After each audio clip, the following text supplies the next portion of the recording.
भविष्य की झलक सबको पसंद आती है और हर इंसान ये जानना चाहेगा कि उसका भविष्य कैसा होगा। और आज यहाँ पर किसी ज्योतिषी के अनुसार नहीं, लेकिन विज्ञान के आधार पर आरक्षित किए आंकड़ों के अनुसार हम आपको ये बताएंगे कि आज से करीब 75 साल बाद यानी कि 2100 की साल में कैसी होगी हमारी दुनिया।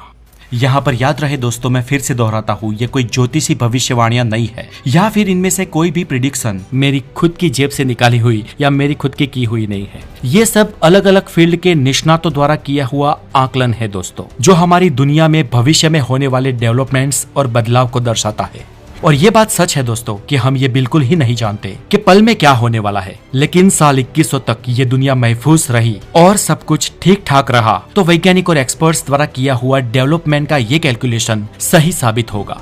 तो चलिए शुरुआत करते हैं साल 2100 के जॉब मार्केट से।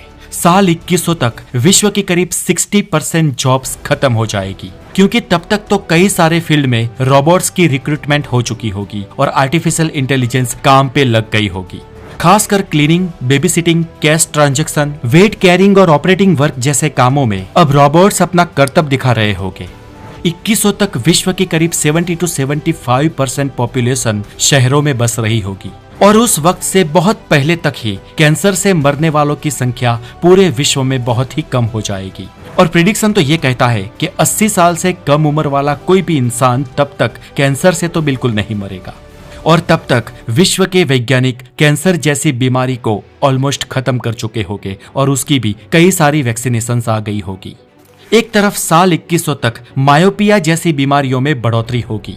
मायोपिया एक आंख की दूरदृष्टि की बीमारी है जिसके कारण इंसान को दृश्य धुंधला दिखाई देता है। खान पान, लाइफस्टाइल में होने वाले परिवर्तन और अधिकतर स्क्रीन टाइम की वजह से इस बीमारी में लगातार इजाफा हो रहा है और 22वीं सदी तक तो दुनिया की लगभग बहुत सारी पॉपुलेशन इस बीमारी से ग्रस्त होगी। हालांकि इसे चश्मे से या ग्लास से या ऑपरेशन से ठीक किया जा सकता है। टेक्नोलॉजी दोस्तों, आज से 75 साल बाद आज से बहुत ज्यादा टेक्नोलॉजी वाले इक्विपमेंट्स ऑब्वियसली हम यूज कर रहे होंगे, जिसमें मोबाइल्स और दूसरे गैजेट्स यानी कि टॉर्च, टीवी, लैपटॉप, ये सब आज के मुकाबले बहुत ही ज्यादा एडवांस हो गए और हमें वर्चुअल रियलिटी का अनुभव करवाएंगे। आज भले ही हमारे घर पूरे इक्विपमेंट्स से भरे हुए हो, लेकिन उस समय तक हम घरों में आज से कई गुना ज्यादा बहुत सारे इलेक्ट्रॉनिक्स डिवाइस और इक्विपमेंट्स का उपयोग कर रहे होंगे। आज से आने वाले 75 सालों में एरोप्लेन का सफर और ज्यादा आरामदायक हो जाएगा। ऊपर से बहुत ही जल्द ऐसे एरोप्लेन्स भी मार्केट में आएंगे जिसमें आपको छोटी सी विंडो नहीं लेकिन बहुत बड़ा दृश्य देखने को मिलेगा। तब हवाई जहाज बहुत ही बड़े होंगे और कुछ हवाई जहाजों में आभासी यंत्र के कारण हम एरोप्लेन में बहुत ही बड़ी, लगभग उसकी साइज की ही स्क्रीन में बाहर के नजारे देख रहे होंगे। तब ट्रेन, हवाई जहाज, स्पेस शटल और रॉकेट जैसी चीजें आज के मुकाबले अत्यंत ही ज्यादा तेज गति वाली होगी, जो बहुत ही कम समय में अपना दूर का सफर तय करेंगे। इंफ्रास्ट्रक्चर, आज हम भले ही दुनिया की, न्यूयॉर्क की, शिकागो की या टोक्यो की एडवांस सिटीज देखते हैं, लेकिन तब तक भारत में भी आज के समय के इन शहरों से बड़ी और बड़ी इमारतों वाली बहुत सारी सिटीज हो चुकी होगी और भारत में बहुत सारी स्मार्ट सिटीज भी बन चुकी होगी, जो बहुत सारी सुविधाओं से लैस होगी, जिसके कारण आपका अपने घर के किसी भी इक्विपमेंट्स या डिवाइस से दुनिया में कहीं पर भी बैठे डायरेक्ट कंट्रोल होगा। आप अपने घरों के इक्विपमेंट्स कहीं पर भी इंटरनेट के द्वारा कंट्रोल कर पाओगे। हालांकि ये तो हम आज भी करते हैं, लेकिन आज हम ईथरनेट से ये सब कंट्रोल करते हैं। आज भी दुनिया का ज्यादातर ट्रैफिक यानी कि 95% ट्रैफिक फाइबर ऑप्टिक समुद्री केबलों के द्वारा होता है, लेकिन साल 2100 तक दुनिया का इंटरनेट ऑलमोस्ट सैटेलाइट के द्वारा हो चुका होगा। यानी कि उस समय नेटवर्क ना आने की कोई समस्या ही नहीं होगी। आप बीहड़ से बीहड़ इलाके में या पहाड़ों में भी जाकर अपने घर से या घर वालों से कनेक्टेड रह पाएंगे। माइग्रेशन एंड ग्लोबलाइजेशन, उस समय तक दोस्तों दुनिया में ग्लोबलाइजेशन आज से कई गुना ज्यादा हो जाएगा। यानी कि अलग अलग देशों के कई लोग विविध देशों में जाकर बसेंगे और पूरी दुनिया मल्टीकल्चरल हो जाएगी और एडवांस टेक्नोलॉजी के कारण दुनिया और छोटी लगने लगेगी। दुनिया में एक जगह से दूसरी जगह पर सफर करना और आसान और बहुत ही ज्यादा गतिशील हो जाएगा। दोस्तों, आज तक पृथ्वी के गुरुत्वाकर्षण के बाहर स्पेस में यात्रा लगभग एस्ट्रोनॉट्स ही कर पाते थे, लेकिन भविष्य में कई ऐसी कंपनीज हमें ये सुविधा मुहैया करवाएंगी। हालांकि आज भी कुछ कंपनी स्पेस में ले जाती है, लेकिन आज ये सुविधा बहुत ही पैसे वाले लोगों के लिए है, जबकि साल 2100 तक आम से आम लोग भी जैसे आज हवाई यात्रा कर पाते हैं वैसे उस समय स्पेस यात्रा कर पाएंगे। तब तक स्पेस यात्रा कॉमर्शलाइज हो चुकी होगी और स्पेस में बहुत सारे स्पेस होटल्स और स्पेस एडवेंचर्स भी बन चुके होंगे। जैसे हम आज एक देश से दूसरे देश या पृथ्वी पर एक जगह से दूसरी जगह पर वैकेशंस के लिए जाते हैं, उस समय लोग एडवांस वैकेशन के लिए स्पेस में जाया करेंगे। सोशलिज्म की बात करें तो साल 2100 तक इवन भारत जैसे देशों में भी डिवोर्स में बहुत ही ज्यादा इजाफा होगा और मल्टीपल मैरिज तथा लिव इन रिलेशनशिप जैसे पश्चिमी मापदंडों को हम भी अपना चुके होंगे। ये बात सही है कि भविष्य की पीढ़ी हमसे ज्यादा एडवांस्ड और मल्टी टैलेंटेड होगी, जिसके कारण पूरी दुनिया का विकास आज से कई गुना ज्यादा तेज गति से हो रहा होगा। साल 2100 तक विश्व की जनसंख्या करीब 10.5 अरब से भी पार हो जाएगी। संयुक्त राष्ट्र की रिपोर्ट के अनुसार साल 2100 तक समुद्री तल में इजाफा होगा और विश्व के सी लेवल में बढ़ोतरी होगी, जिसके कारण कम से कम 5 बार दुनिया के कई देश फ्लड का सामना करेंगे। अभी तक हम सी लेवल में बढ़ोतरी के कारण 5 बड़े आइलैंड खो चुके हैं और अगले 75 सालों तक कई सारे विश्व के बड़े आइलैंड्स जल समाधिवश होने की पूर्ण संभावना है।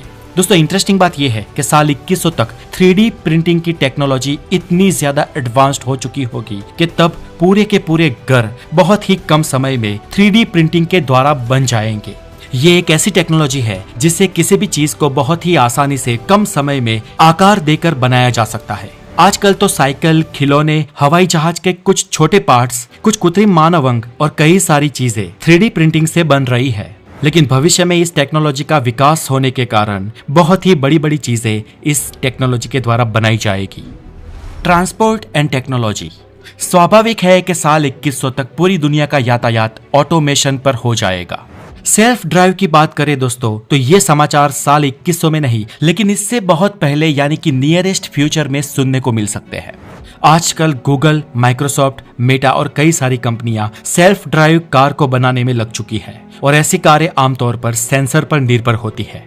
आज इसकी टेस्टिंग्स भी हो रही है, लेकिन आज से कुछ साल बाद टेक्नोलॉजी इतनी एडवांस हो जाएगी कि सेल्फ ड्राइव कार बहुत ही आम बन चुकी होगी। और अगर आपको लगता है कि उस जमाने में ऐसी कारों से दुर्घटना बढ़ेगी, तो ऐसा नहीं है दोस्तों। ऊपर से दुर्घटनाएं कम होगी क्योंकि ह्यूमन एरर्स भी कम होगी और उस वक्त सभी कारें और रोड्स सेंसर पर निर्भर होंगे और फुल्ली कंप्यूटराइज होंगे। आजकल कई सारे विकसित देशों में स्वयं संचालित without any driver metro trains भी चल रही होती है और इसलिए नजदीकी भविष्य में कम से कम कुछ विकसित देशों में स्वयं संचालित कारें अपनी जगह बना सकती है।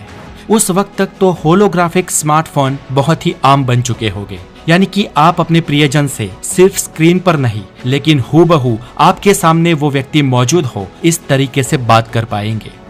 साल 2100 तक इंटरनेट की स्पीड की बात करें दोस्तों, तो घर में कितने भी इक्विपमेंट्स हो कोई फर्क पड़ने वाला नहीं है, क्योंकि इंटरनेट इतना फास्ट होगा जिसकी हम कल्पना भी आज शायद ना कर सके। हालांकि तब वीडियोस, फोटोज और रो फाइल की क्वालिटी ही इतनी ज्यादा होगी कि वो बहुत ही ज्यादा मेमोरी ऑक्यूपाई करेंगे, लेकिन इस बड़ी मेमोरी को भी आसानी से ऑनलाइन चढ़ा देना या डाउनलोड करना उस वक्त की इंटरनेट की स्पीड के सामने सेकंडों का खेल होगा।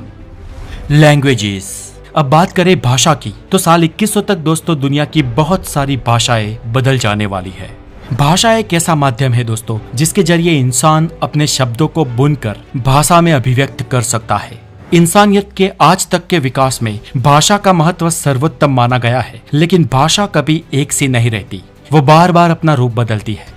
हम आज जो भाषा बोलते हैं, हमारी वही भाषा प्राचीन समय में इस तरह से नहीं बोली जाती थी जैसा हम इसे आज बोलते हैं, और भविष्य में भी हमारी भाषा हम आज जो बोलते हैं उससे भिन्न तरीके से ही बोली जाएगी। और इसी कारण एक भाषा में से दूसरी भाषा जन्म लेती है। जैसे संस्कृत में से भारत की आज की बहुत सारी मदर टंग्स जन्म ले चुकी है। ऊपर से एक भाषा दूसरी भाषा के शब्दों को अपनाकर परिवर्तित या विकसित होती रहती है। आज के दौर में करीब 35 करोड़ लोगों की हिंदी मातृभाषा है, यानी कि उनकी फर्स्ट लैंग्वेज है, और दुनिया में करीब 60 करोड़ लोग ऐसे हैं जो हिंदी पढ़, समझ या लिख पाते हैं, यानी कि भले ही उनकी मदर टंग कोई और हो, लेकिन उन्हें as a second language Hindi आती है। और दुनिया के करीब 150 से भी ज्यादा देश ऐसे हैं जहां पर कम या ज्यादा मात्रा में हिंदी भाषी लोग बसते हैं। और भारत के अलावा मॉरिशस और फिजी में तो ऑफिशियली हिंदी लैंग्वेज को अपनाया गया है। और रिसर्च के अनुसार ये जानने को मिला है कि साल 2100 तक हिंदी भाषा को बोलने वाले लोगों की संख्या आज से दोगुनी हो जाएगी। ये तो हुई साल 2100 की बात दोस्तों, लेकिन हम उससे भी आगे के भविष्य की बात करें तो भविष्य में आज जो हम भाषा बोलते हैं उसमें से एक भी भाषा का एज इट इज अस्तित्व नहीं होगा। जी हाँ, 700 से 800 सालों बाद हम आज दुनिया में जिन भाषाओं का भी उपयोग करते हैं वो सारी की सारी भाषाएं खत्म हो जाएगी और उनमें से ही नई भाषाओं का और नई शब्दावलियों का जन्म होगा। जैसे कि भारत के लगभग बोले जाने वाली भाषाएं संस्कृत में से ही उत्पन्न हुई है, साउथ अमेरिका और नॉर्थ अमेरिका की भाषाएं लैटिन में से और यूरोप की भाषाएं ग्रीक भाषा में से जन्मी है। लेकिन आज हम देख सकते हैं कि उन मूल 3 भाषाओं के असली रूप से आज की भाषाएं कितनी अलग है।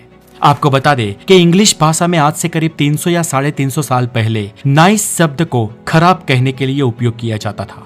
मतलब कि आज हम अच्छी चीज के लिए हमेशा नाइस शब्द का उपयोग करते हैं, लेकिन उससे विपरीत पहले बैड या अगली कहने के लिए नाइस शब्द का उपयोग किया जाता था। मतलब कि तब आप किसी को नाइस कह दो तो वो आपको मारने दौड़ेगा। लेकिन पिछले 300 सालों में नाइस शब्द का पूरा रूप ही बदल गया है। आज अच्छी चीजों के लिए और अच्छा कहने के लिए नाइस शब्द का उपयोग किया जाता है और इसी तरह भाषा में कई शब्दों का परिवर्तन होता रहता है और इसलिए भविष्य में भी कई सारे पुराने शब्दों के स्थान पर नए शब्द अपनी जगह लेंगे। खैर, साल 2100 तक हमारी आज की मूल भाषाओं में थोड़ा बहुत ही परिवर्तन होगा, लेकिन उससे भी आगे के भविष्य में आज की सभी मूल भाषाएं ही खत्म हो जाएगी। लेकिन ये तय है कि दुनिया में बहुत कम भाषाएं बचेगी, यानी कि बहुत ही एकल दोक्कल भाषाओं से पूरी दुनिया का व्यवहार होगा। अब दोस्तों, अगर भविष्य में युद्ध जैसी स्थिति बनती है तो दुनिया के एक्सपर्ट्स बताते हैं कि अगर कोई वर्ल्ड वॉर हुआ तब भी एंटायरली पूरी दुनिया का सफाया नहीं होगा, क्योंकि ऑलमोस्ट दुनिया की सभी वॉर्स प्री प्लान होती है। हाँ, हम माने या ना माने, लेकिन आमतौर पर वॉर्स प्री प्लान्ड होती है और दुनिया के कई विकसित देशों के पावरफुल लोग वॉर होने से कुछ समय पहले ही अपने आप को महफूज कर चुके होंगे और ये बचे कुचे दुनिया के लोग इंसानियत को जिंदा रख सकते हैं। तो दोस्तों, आज के लिए इतना ही। Stay connected to the knowledge. अपना बहुत सारा ध्यान रखें। Take care.